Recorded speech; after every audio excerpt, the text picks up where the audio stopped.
All right, how's everyone doing? What's going on, Rose? Doing good. Happy to have everyone here for our monthly financial wellness conversation. I want everyone that's on social media. I see someone's already started sharing it, so thank you, Dolores, and everybody that's watching on social media. I got a feeling it's going to be a pretty good conversation tonight, and so if you all can go ahead and begin sharing the post, I think this is something that if it's not impacting us now, it's something that we probably really want to get some knowledge and some insight on, because we will be in those shoes one day.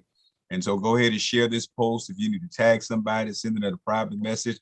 But let's put this post out there so that we can have as many people as possible tied into this conversation and getting some good dialogue going. The topic is caring for aging parents. And my daughter is teaching it. So I hope she really an expert on this right here, so I can make sure I got somebody to care for me in a couple of years when my time comes. But if you're out there, go ahead and share the post, and how about let me know that you shared it? I would appreciate that. And so share the post and let me know that you shared the post. I'm going to put it in the hands of our financial wellness coordinator, Kiera Hall. Good evening, everyone. We have 12 months in a year and we meet 12 times. And I thought long and hard because I really wanted every single meeting to be about a different topic to benefit everyone. And then when the next year comes, we'll loop around and start to go over some of that information again. And as I was thinking of all the different topics that related to financial wellness, I realized just from helping clients and working with people that this is a big thing and it's growing. And so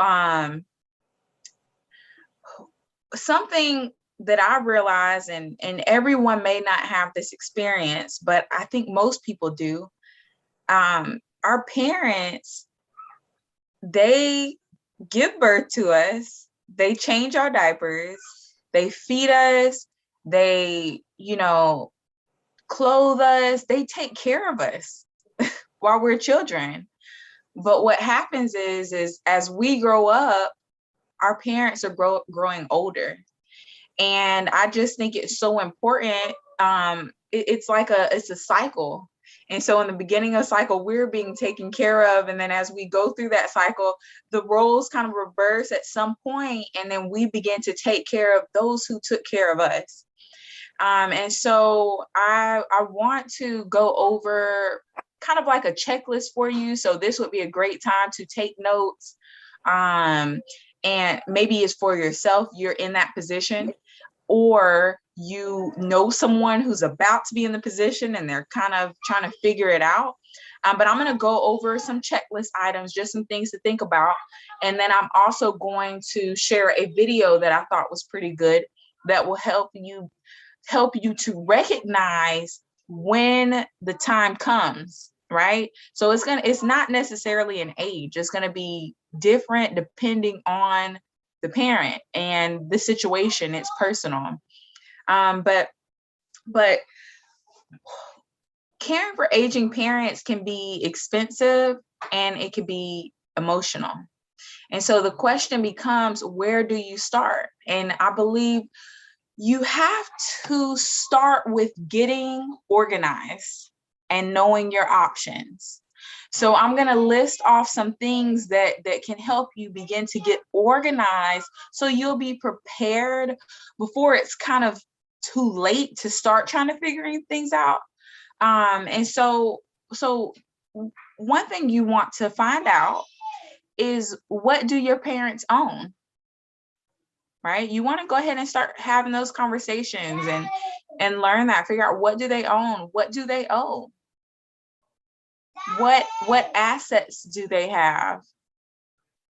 Assets might be that 401k they had at the job, that the Roth IRA they had set up, the brokerage account that they had, their pension. What are the details of their pension plan? Is it a pension plan to where when they pass, it ends, or is it a pension plan to where there's beneficiaries and there's something that continues even after their life? There's different types, but you want to know that, and you want to begin to understand their income, what they have coming in. And then what's going to be very key is understanding their fixed expenses. So fixed expenses, let me give you an example of a fixed expense, because you can have a fixed expense or you can have a variable expense. So for example, my fixed expenses are my bills, like my internet bill. It's something, it never changes. It just happens every month. It's something that is an important part of my life. My debt payments are fixed expenses. They just happen. My variable expenses are groceries, gas. It fluctuates. Sometimes I spend more, sometimes I spend less. But the fixed expenses, a big one for your parents are going to be their health insurance, their life insurance. There are different insurances that happen every month and are very vital so that they can, take care of whatever it is they need to take care of. And you also want to begin to get these things organized. And if your parents don't have one yet, this is something super important to begin to think about.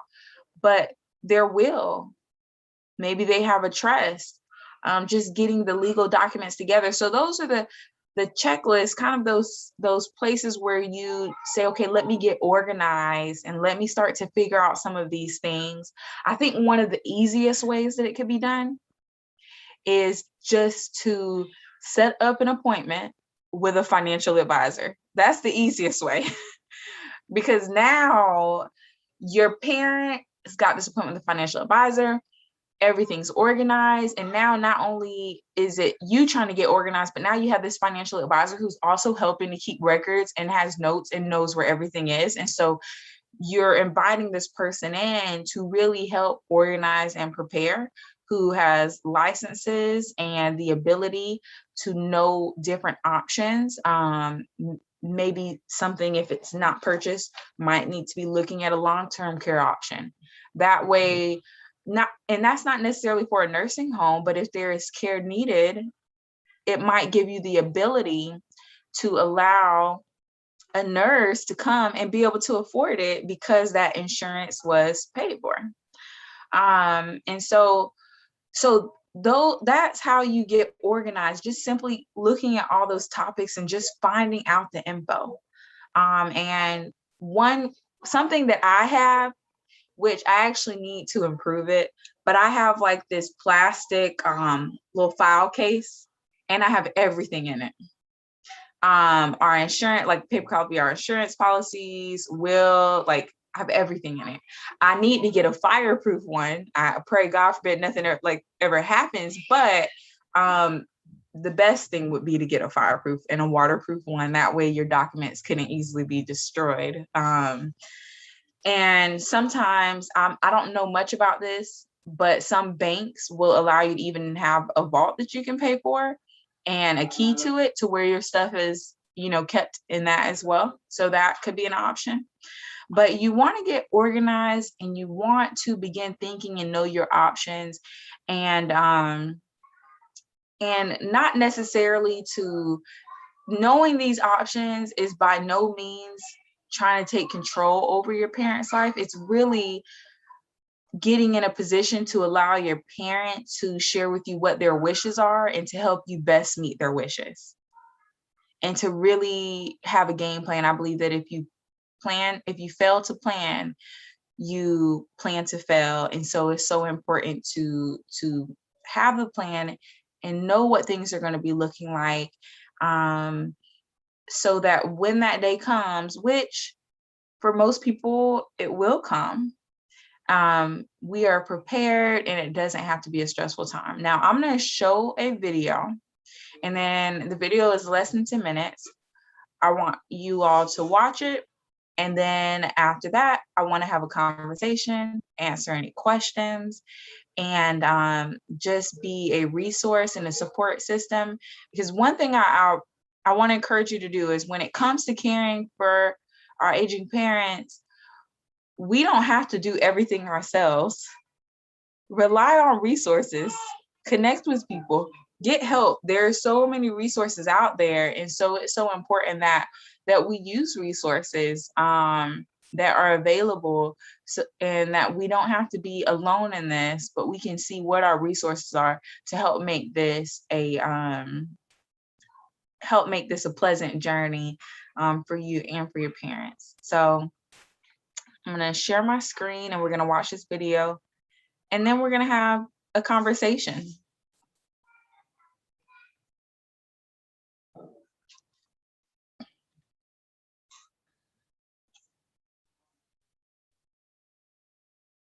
Because today we're actually going to be tackling a topic I've been wanting to cover for quite some time on this show. We're getting City Line real, because we're going to talk about dealing with aging parents.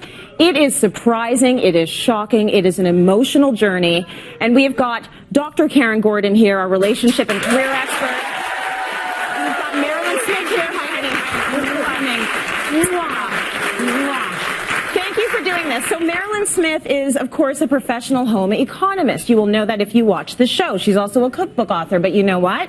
She is a woman that has gone through losing her father and caring for her mother, caring for both of them. It has been such an emotional journey.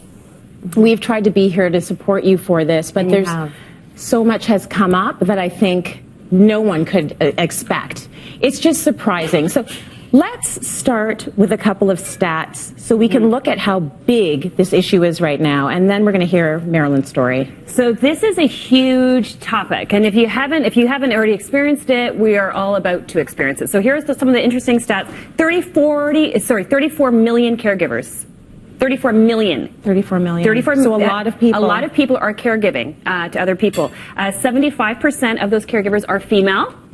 So we're like, okay, we're not totally surprised about that one.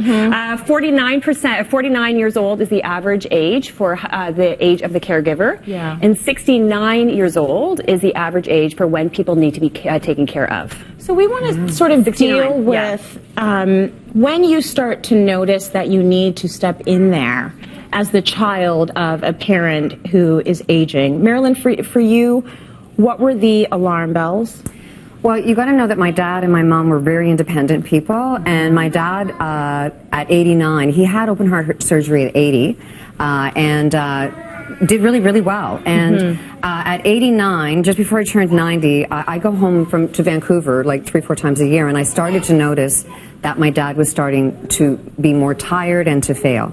And so my brother and my sister, who live there and do, so much of it that I don't see, or, I'm not there, I just happened to say, are you noticing that, this is happening? And yeah, so we started to have the conversation, and my dad goes, I am dying in this house. Like, I am not going anywhere. I'm going out in a body bag, all right? Yeah. And so we had to respect that. But it was 5 years before my dad died that, we had that conversation, and maybe we should have started talking about it when they were 80. And because by the time my dad decided that it really was time, he died 4 months later at the new place. And it was to help my mother make that transition. But I noticed, like, there was food in the fridge that my dad he was my mom's caregiver, because my mother had fallen and was not able to walk very much anymore. Yeah. And so there'd be stuff I'd like, it was gross. Like, I posted, like, this should be in the Smithsonian Institute, because I don't know how old this mustard is, but, I think it came over in a boat from somewhere. Anyway, and so,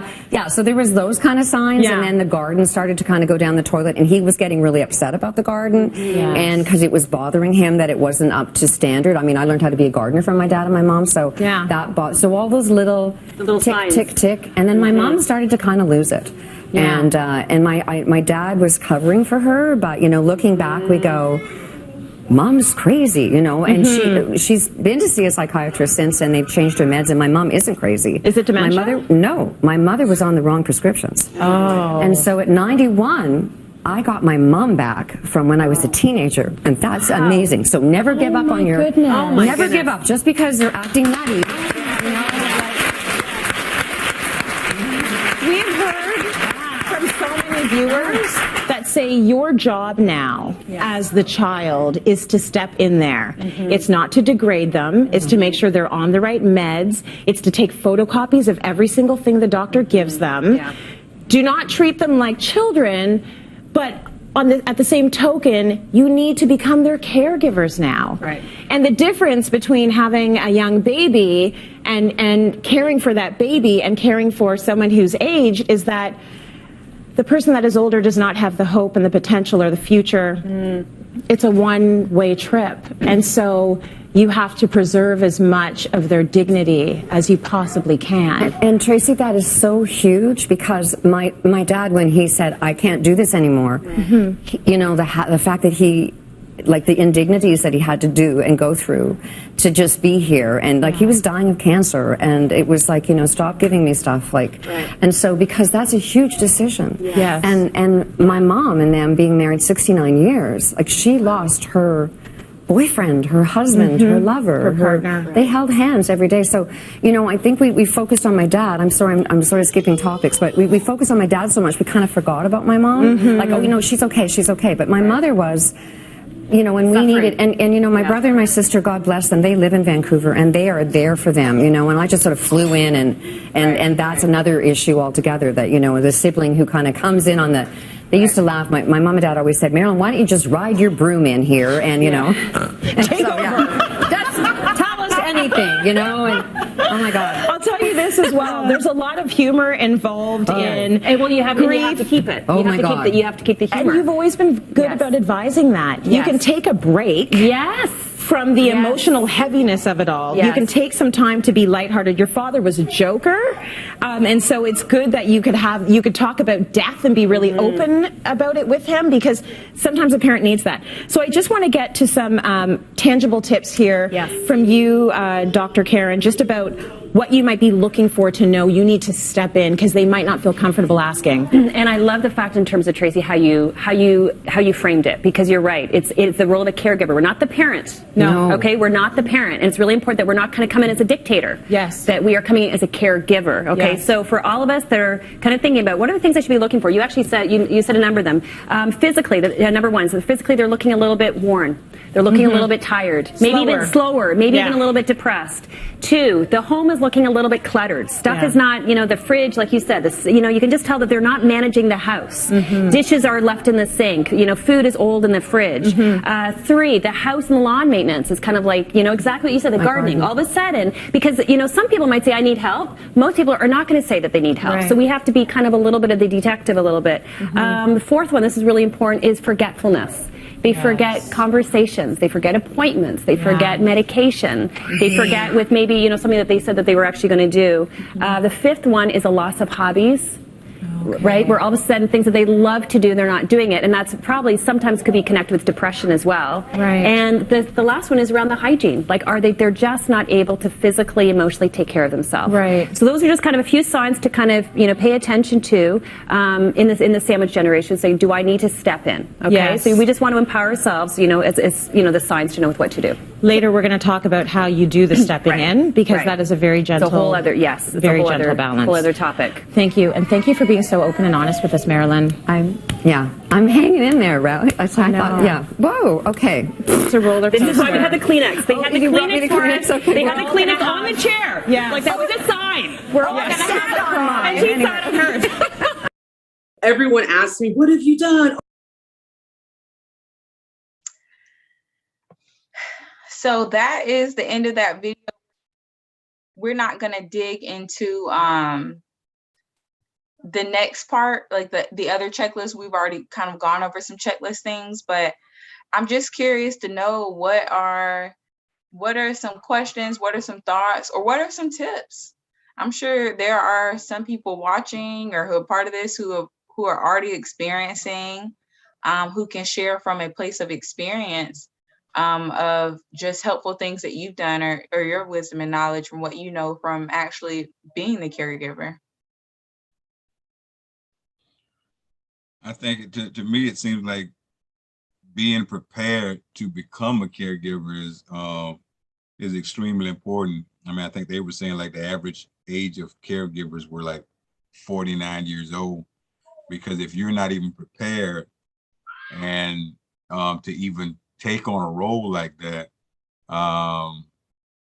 it could really send you spiraling downwards, because your life really wasn't set up to be able to devote that type of time to caring for someone else.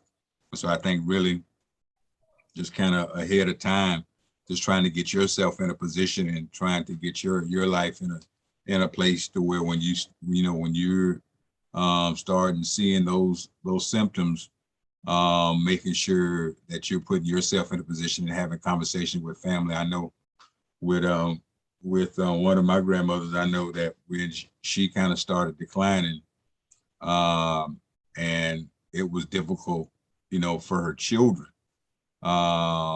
because they really needed to be on the same page, dealing with the parent, or or they could actually, be difficult for each other until they got on the same page and understood that, exactly what they were dealing with. So I think being prepared for it is extremely important. When you have parents that like you say, the decline could begin at 70, it could begin at 90, or it could begin at 70, but really paying attention. Yep. Yep. Something I think is really huge is the financial part.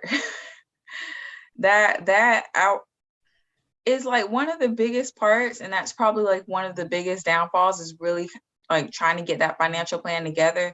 So it might be that if your aging parent is not prepared, that maybe I've seen this to where I've helped children kind of chip in together to help pay for a product, so that when that time came, that everything is okay, because not every parent is going to have everything in order.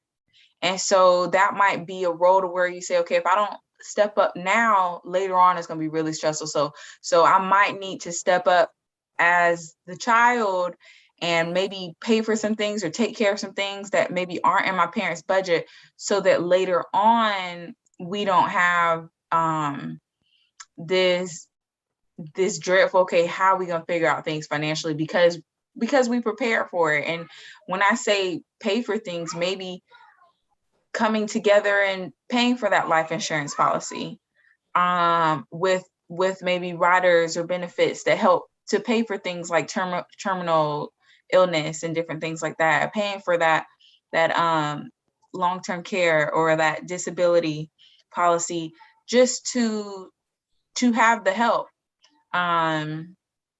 If anybody's like me, I'm kind of squeamish. So I would definitely want a nurse to come help with stuff.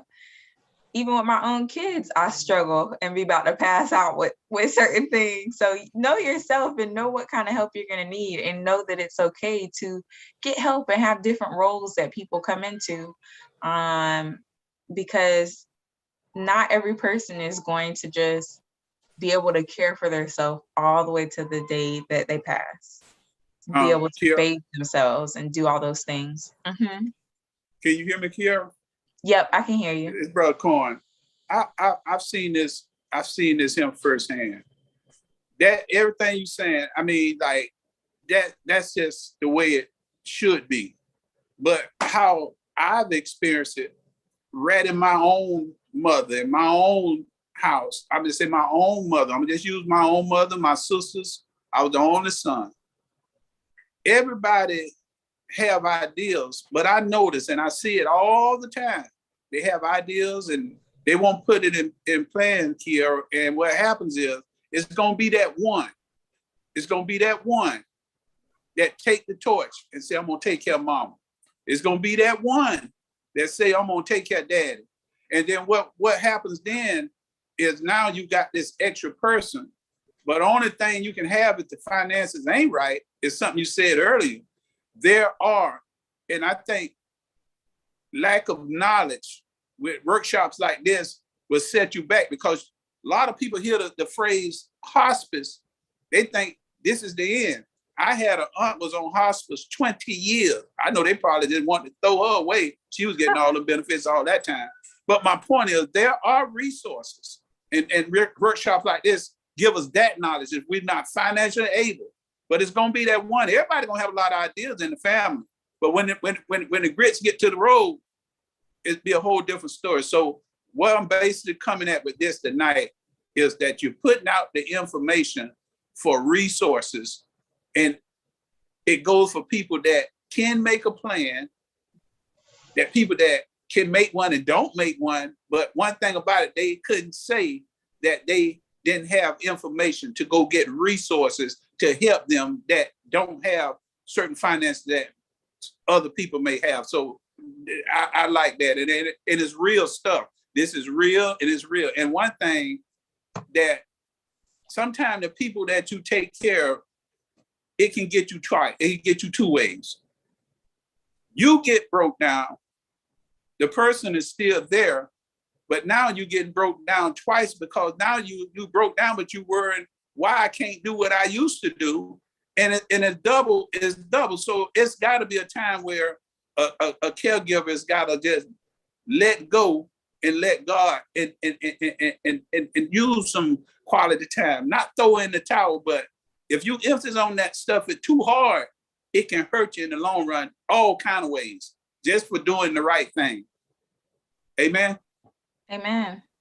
Amen. And I think it's really important for us to protect our parents too, from people who will try to use and abuse the fact that they might be forgetful or might not realize, because there might be family members who might try to swoop in and start getting power of attorney and try to get ownership of stuff and really try to take over. And so we have to make sure that we're a watch guard for our parents too, to protect them and make sure that nobody takes advantage of them. And the way that we do that is by being involved, staying connected. And, I don't know if my parents are open to this, but I mean, they're far away from that time yet. But I know one of my desires is to have like a really big house, and then maybe even have like what they call like the mother-in-law suite, or basically like another house, because I just love being close to my family.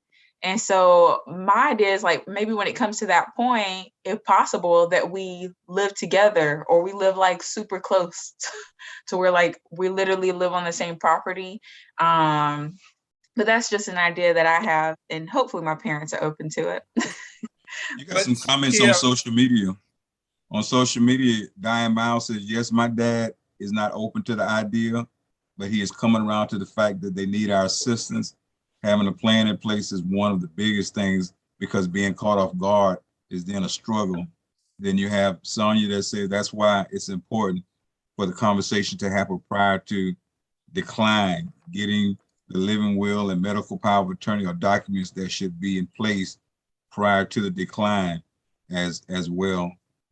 So you got some people on social media that's chiming in. Yeah, that's looks like Roxy wants to say something. You got to unmute yourself. Let's see, get you unmuted. Can you hear me now? Yes. Okay, all right. Just to piggyback on what Minister Cohen said, in terms of resources, they said the average age is 49, and that was probably what my age was. I was 49 or 50. And at that particular time, I was living in Connecticut, and my mother was living in Philadelphia. My father had passed about 6 years prior, and she came to live with me. And she had developed a lifestyle of pretty much of getting up in the morning, having her breakfast, taking a mid-morning nap, getting up for her lunch, taking an afternoon nap. And basically she was not active in doing anything. So when she came to live with me, I basically sought resources, and I found out that there was an adult daycare in our town. And I said to my mom, I said, I was working. My daughter was a teenager, so there was no one at home during the day. And I said, Mom, I think it would be a good idea for you to maybe get involved and be around other people. Sitting here in the house by yourself, that just breeds, a lot of thoughts and everything else.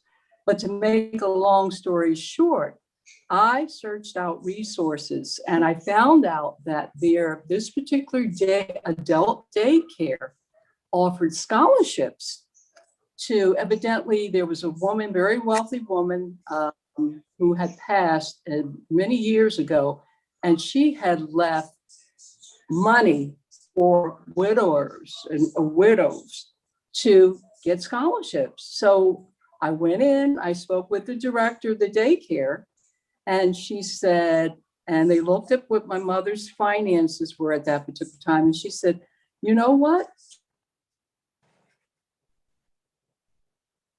Tell you, that made a world of difference for my mom, because what she would do, there would be a little mini bus that would come and pick her up at the door in the morning, and they would wait while she would lock the door, and she would get on the bus, and off she would go, and they would have a full day plant activities. And she was surrounded by people her age, and they were able to engage and do things. And she would come home at night, we would sit at the dinner table. Of course, myself and my daughter, that we had stories to share regarding our day. And she had stories. She told us about different things. We listened to current events, so on and so forth. So I guess what I'm saying is, there are resources that are out there.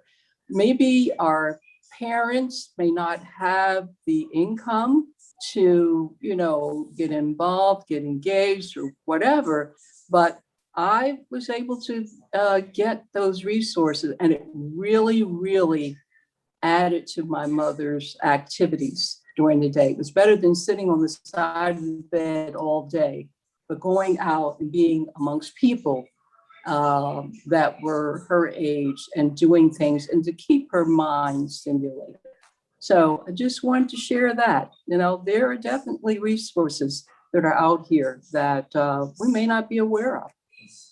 And for somebody that might be listening, there's a place here, the University of Florida is connected to it, runs, it's called Al's Place, ALZ, Al's Place. And it's kind of short for Alzheimer's, but they call it Al's Place. And it's kind of like the place you said, it's a daycare facility. And they offer those grants. They get these grants, and it's not income based, it's need based. And so if you're willing to answer some questions to show that it's necessary, somebody might have to go to work in order to provide for the family, but the care is needed. Because their point is to make sure that the people aren't alone.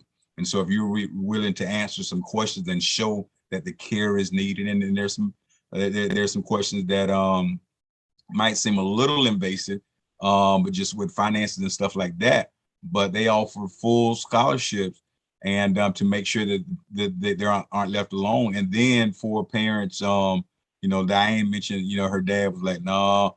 And for parents that are saying, no, I can't do something, like they're even, I saw them one time, they made it to the parent seem almost like you're coming in to do volunteer work. And so we have this stuff that we do, and we know that you have this background. And so you're coming in to assist. And so we're going to utilize your skills. And so when they're there, they don't necessarily have to sit around and play board games with other people.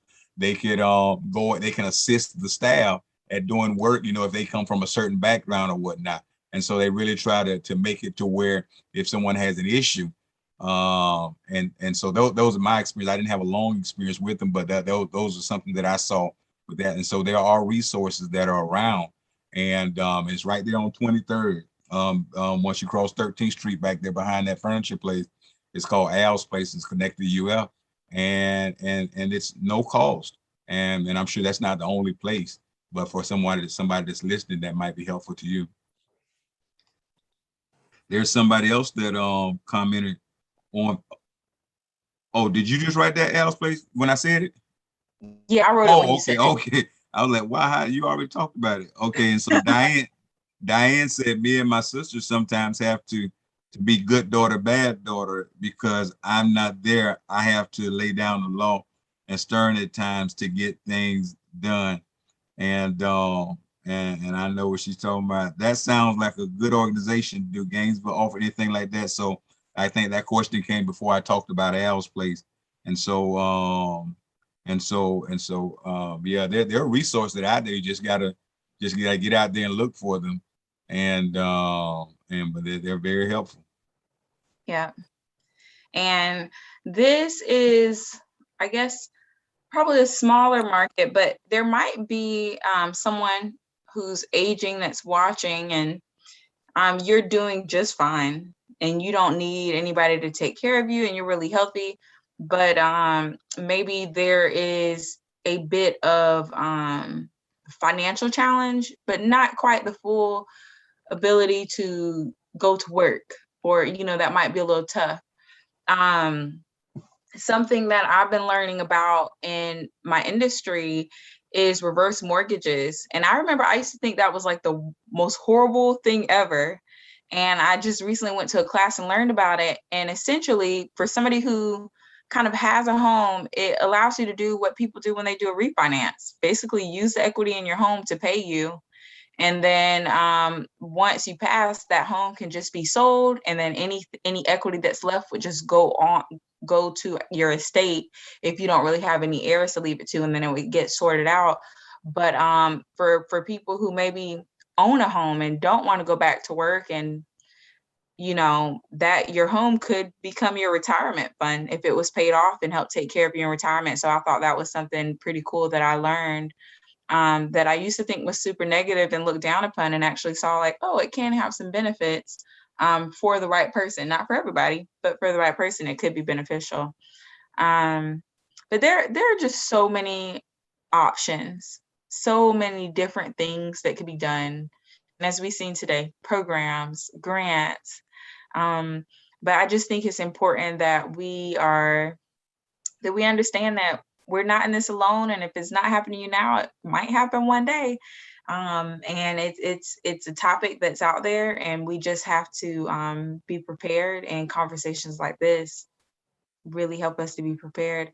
Are there any other comments or questions on this topic? Yeah, one thing that I did on the aging side, the person that's going to be aging, is that I really started trying to look into the future. And so just recently, I refinanced my house to make sure that at 70, my mortgage is going to be paid for. And so I refinanced it to a lower number of years. Had to pay a higher mortgage, but a lower number of years, just to make sure that when I turn 70, that's a debt that I don't carry into my 70s. And so there are things that we can do on the side as we're looking forward to being the one that we're aging, to assist our children and our caretakers in trying to still provide a quality of life for us that we can do, to make sure that it's not as difficult. But I know that it's really important for when you have multiple children. There was something, and so my parents are kind of getting up there, but there was something that me and my sister had to do. That Diane was talking about, that good cop, bad cop. That we just had to go, and I had to be looked at as a bad person. But I saw a debt that or something that was seemed like it could be dragging on one of my parents, and I just had to kind of go in and say, hey, put this thing in my name. I'm not gonna sell it. The asset's gonna always be my parents, but I wanted to get that weight off. And hey, put this in my name. Let me take care of it. Let me pay the tax. Me and my sister, we let us take care. Let's pay the taxes and everything else. It'll always be your asset. We're gonna prove it, but we don't want you carrying that weight. And so I think even, when you can step in with the parent and say, hey, can have a good enough relationship where you can convince that, hey, I'm not going to steal the asset, but I do want to get this weight off of your back. And an asset will always be yours. Those are ways that we can step in and assist our parents also, so they don't have that stress of carrying that expense. Yeah, and I see Lee Young said mortgage protection insurance is good to have also. If one spouse passes, the mortgage would be paid and it wouldn't be such a hardship on the surviving spouse. And Lee makes a very good point. There's a study that shows within the first 5 years when a spouse passes that the widow who is left behind, I forget the exact statistic, but it basically shows that there's a high chance that they're likely to lose the home within 5 years of their spouse passing.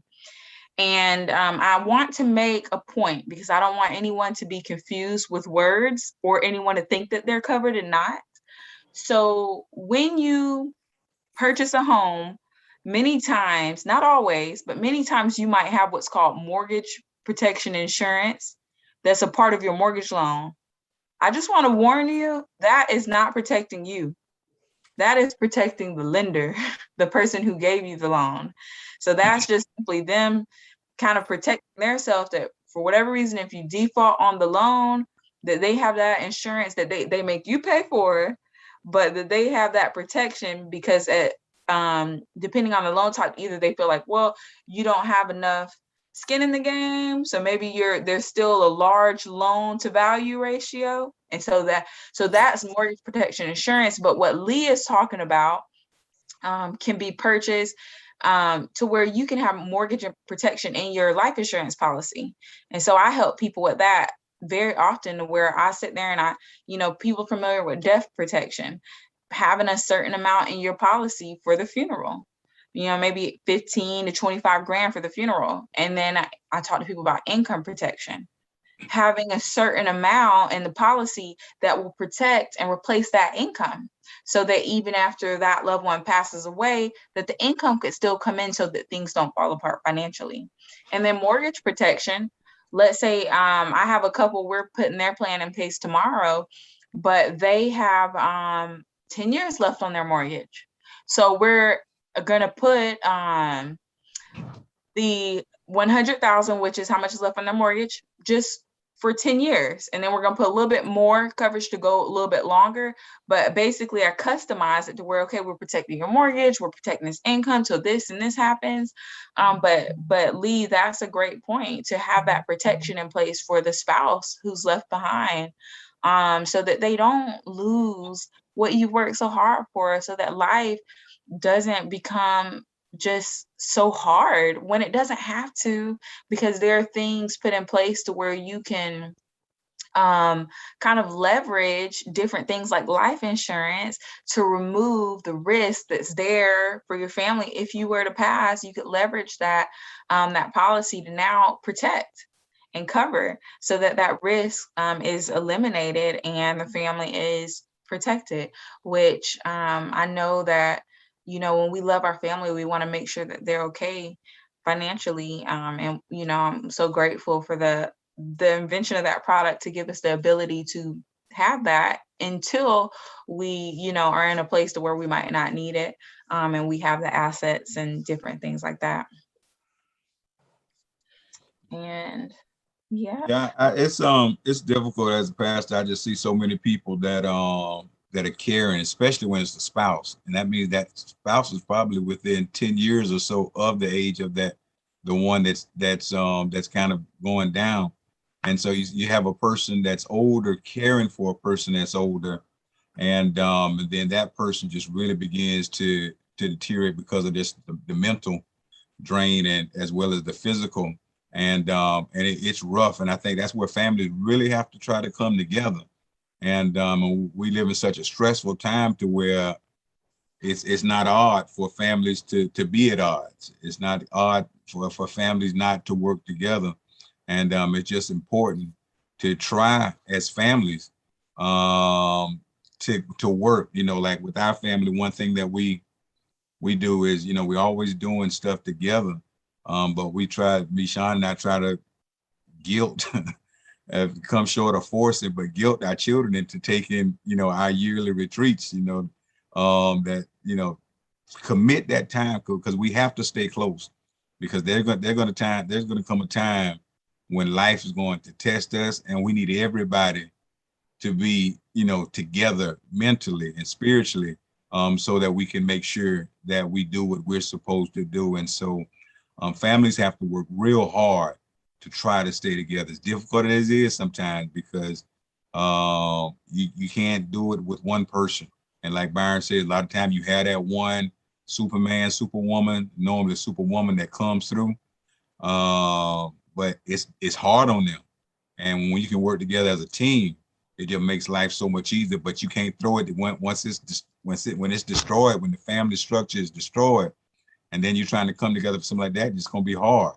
And so I think families now should be working on making sure they maintain those relationships, and so that when those times comes, we have the support as a whole. So one person is not worn down and then ends up dying before their time, because they tried to be Superman or Superwoman, and they were in reality human, just like everybody else. Yeah. Mm-hmm. I got a question. How do you go by, if I was just piggyback on Reverend Ross when he was talking about what him and his sister did, when you got a piece of property and one won't give, property gone down, everything, but you know, just won't break or whatever, and it's just you and them. How do you, I'm saying, what do you do? And see what I seen happen is the city, county codes enforcement comes in off of ignorance and take what could have been handled the right way with spouse, with family members. You know what I mean? So what do you do in something like that? If somebody's sitting in a house going to be like abandoned house and you're part of it, but you can't do nothing without the other person's consent.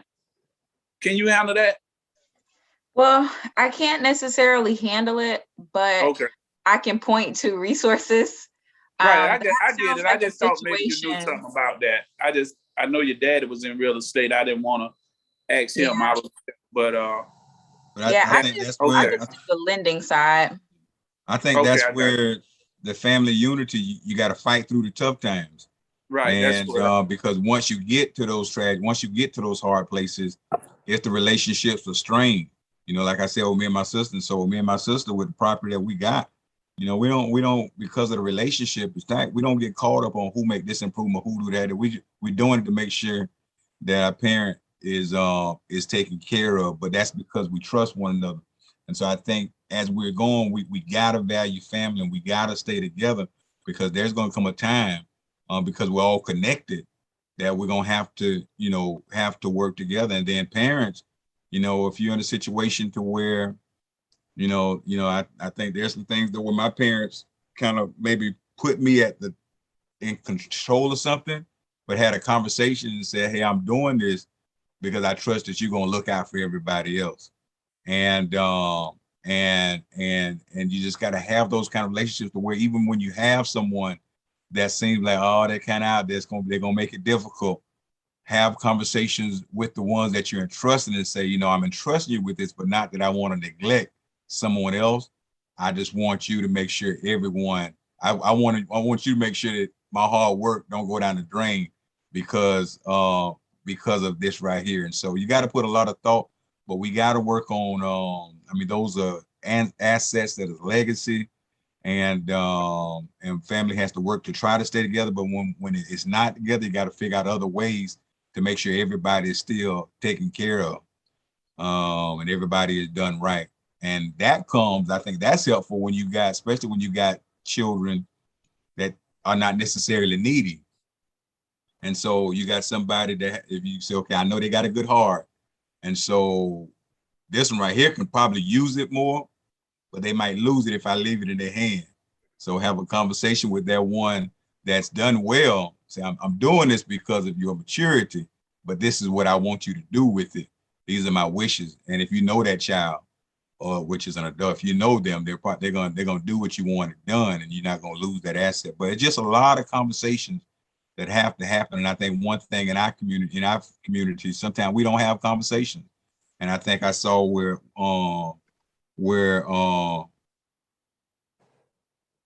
Irma, I think Irma said something about, even, and having stuff in place for funerals and stuff like that. Thinking in our families, in our communities, it's just a lot of stuff. We think that if we don't talk about it, it's not gonna happen.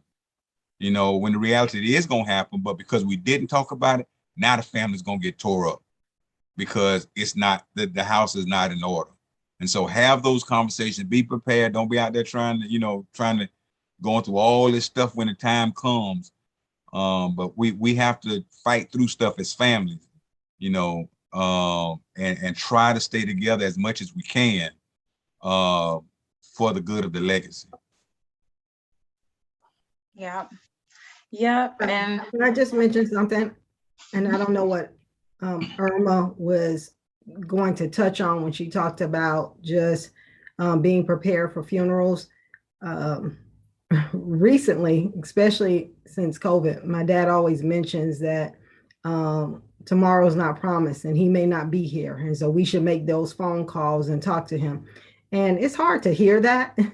But I think that even when we're talking about preparing for funerals and understanding how that process works, I think that if we do that beforehand, just like we talked about, just being knowledgeable of other resources and things, that when the time comes, if we know how that process works and what you need to do, it alleviates a lot of the stressors that come during times of loss. And so I think just with everything else, even though it's not something we want to talk about, that having those conversations before something happens really can help take the stress off of the family. And especially when you're trying to determine what people want and, what they desire. But when you haven't had those conversations and you don't know them in that way, it's very hard to be able to make those decisions.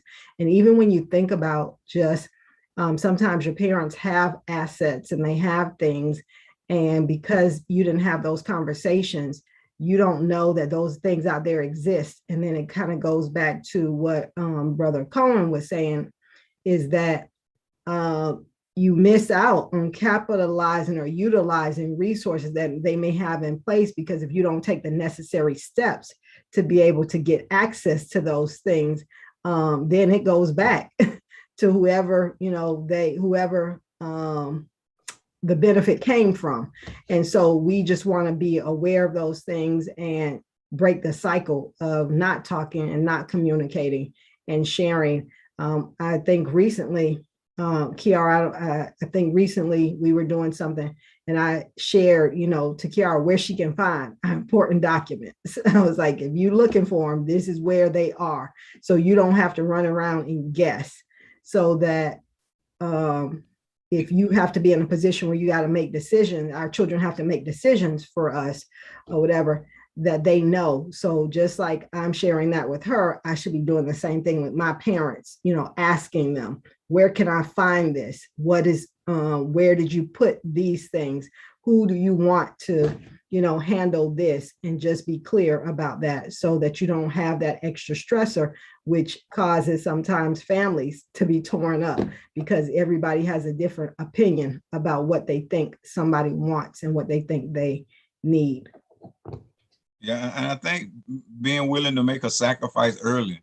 So like I was telling you that me and Michonne decided, hey, she's a lot younger than me. I went searching around elementary schools and found a little young one.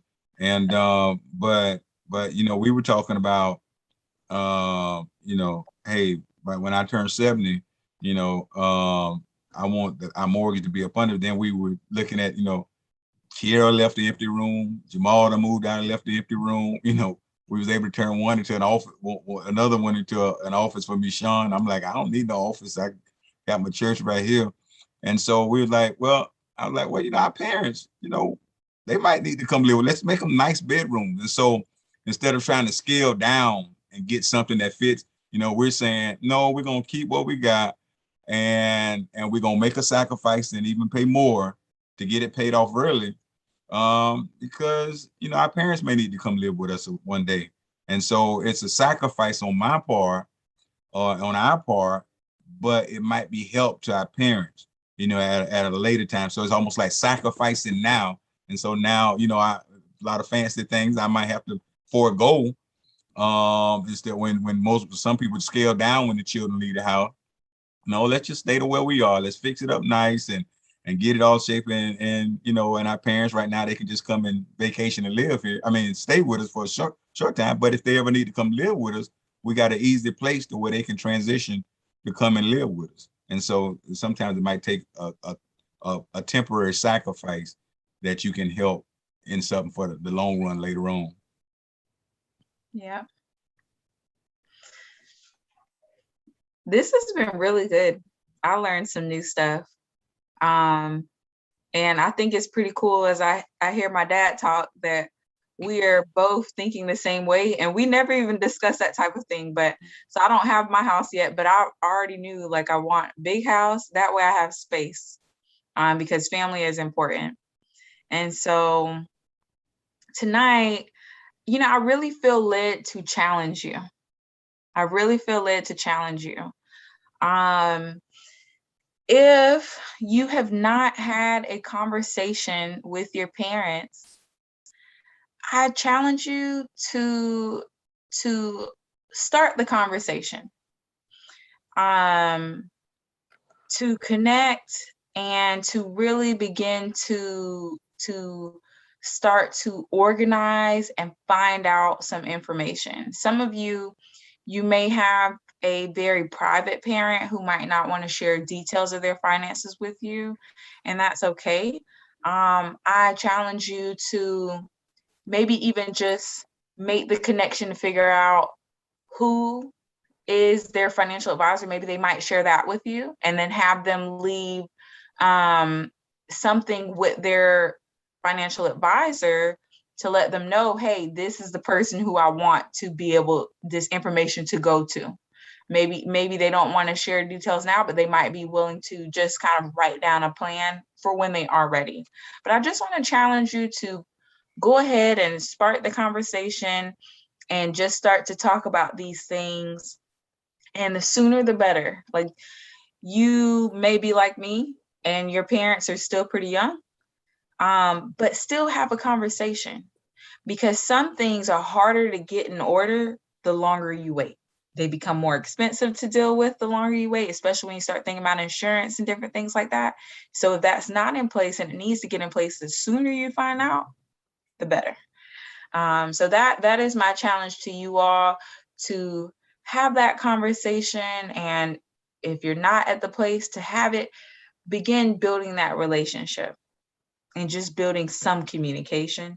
And that is my challenge for you all, because at one day that might become the thing that you'll need to do, which is take care of your aging parents. And I hope that each and every person listening will find it in their heart to do that.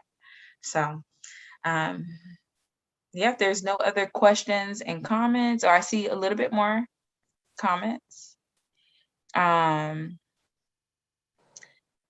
Lee Young says, my parents are gone, but I've had this conversation with my daughter and granddaughter, accounts, account numbers, and things that I have in place. Carrie says, parents can also start the conversation with their children. Yes, good point, Carrie. I've been encouraging children, but parents, if you're watching and you are a parent, I want to challenge you as well to start the conversation with your children. So Carrie, thank you so much, because I was looking at it one-sided just from my point of view. So I really appreciate you for helping me to see that it can go both ways. But if you're watching, I want to challenge you to be the leader and step up and start that conversation. And there's some good resources out there just to kind of, so you'll know what the picture. And so Kira mentioned a financial advisor that can be real helpful. And I think I shared with you all before, my financial software that I use is called Quicken, and it produces whatever I need. And so it has my house in there. It has my zip. It can tell me what my net worth is at any moment.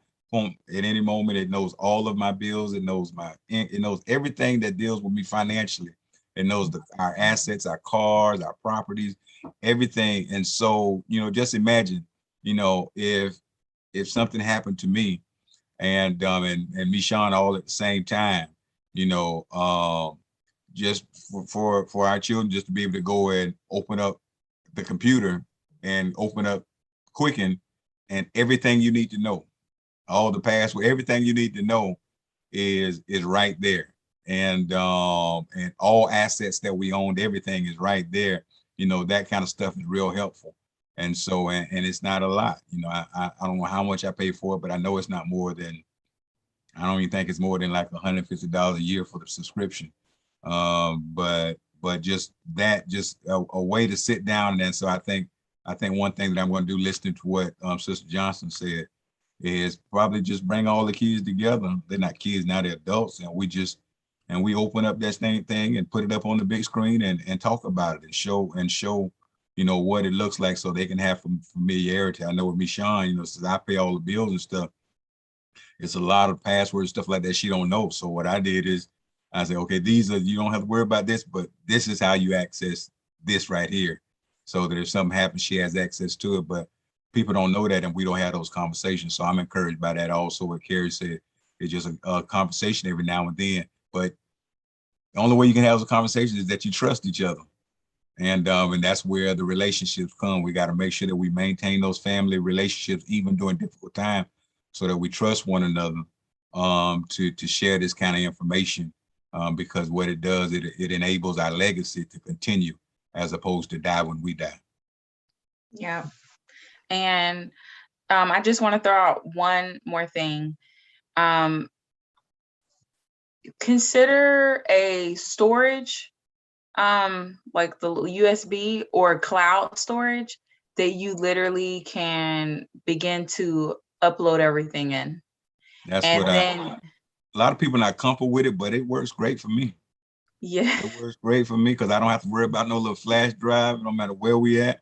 Michonne and so Michonne said, "What's that? Maybe just go to the cloud and get it. It's in there." And a lot of people are not comfortable with it, but I've been using it for 15 years, and if something started to go wrong, I forgot where we were last week, but I got a text that said, "Hey," I mean, it was a charge of just $52. They said, "Hey, $52, was this you?" It looked weird. "Was this you?" From my bank. I called my wife. I said, "Was that us?" She said, "No." I said, "No." They canceled everything and sent me something new. And so they catch stuff quick nowadays. So this technology can really help us. But if you're not, just make sure it's on paper, in a fireproof and waterproof safe. But family needs to know how to help you. The thing that I will take away, and I guess it is a little more challenging. It's for us, I think our circumstances where we live in the same city and we have close connections in terms of being connected with our children. It's much easier to say, if I age, that either you come live with me or I come live with you, because it's all kind of comfortable, because it's all in the same area. But when you have parents that don't live in the same place, and as you age, all of the things that are dear to you and connected to you are close to what you own. And so trying to figure out, how do you keep somebody who is aging, and you want to help them keep their independence and somehow be able to help them. I think the video, they talked about, at the end of the day, I'm still the child. I'm not the parent. And so trying to keep that relationship and make decisions for them, especially when they get to a place where they're not able to make the decisions, but maybe they don't even recognize that they're not able to make some of those decisions. Those things are challenging. And so tonight, I take away, because my parents are not here. They're far away. And I don't know that it would be so easy for me to say, "Oh, just come live with me," when they have to live everything that they have, built all these years behind.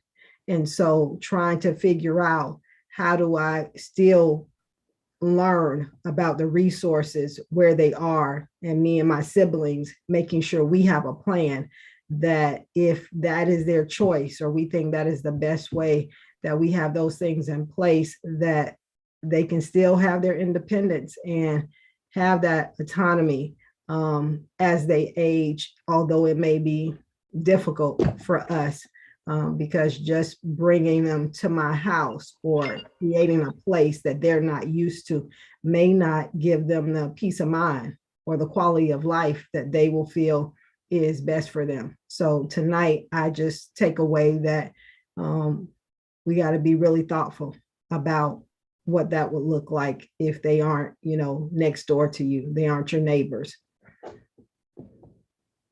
Yeah. This has been a really good conversation. And I'm grateful that we had this conversation. And I'm already seeing comments on Facebook of people who are grateful for it. And I also just want to say thank you to everyone who shared, because these conversations, my goal is not for the financial literacy workshops to just be some lesson that you come in here, but I'm just super grateful for everyone who's engaging and sharing, because I don't know everything. So I share what I know, and then I'm always blessed every week that other people are also sharing, and then everyone is blessed by the cumulative effort.